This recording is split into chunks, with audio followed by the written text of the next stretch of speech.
My name is Keshet Ronen. I'm a clinical assistant professor at the University of Washington in Seattle, and the name of my project is the IMAGINE study. Young mothers are at elevated risk of developing depression, but depression is actually the most common complication of childbirth for women of all ages.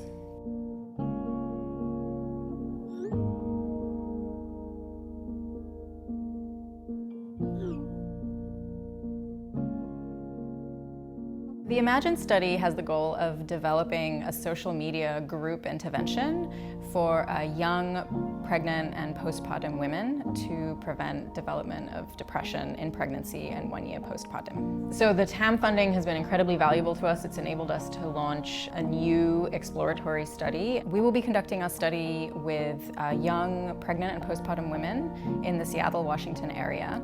So in Washington state, about 20% of pregnancies are to women under the age of 25. Attending in-person care can really be a barrier for women during pregnancy, and especially young women. We hope that using social media will enable us to reach more women beyond the clinic. There's one intervention in particular that has been validated. It's a cognitive behavioral therapy group intervention called the Mothers and Babies program. So the goal of IMAGINE is actually to take the Mothers and Babies program and adapt it for delivery through a social media platform and tailor it to the needs and preferences of young women in the Seattle, Washington area.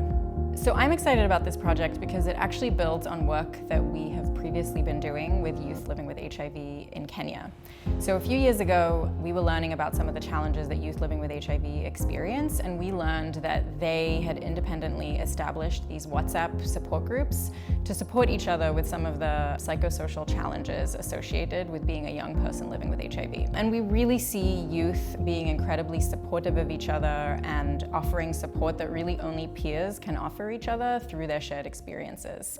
When I was first learning about the psychosocial challenges that young people living with HIV have, it really struck a personal chord for me because I was diagnosed with a chronic illness when I was 19. And so I can personally attest to the challenges that brings mental health-wise. That is part of the passion that drives me to support young people when they're struggling with more complex life situations than the typical healthy adolescent.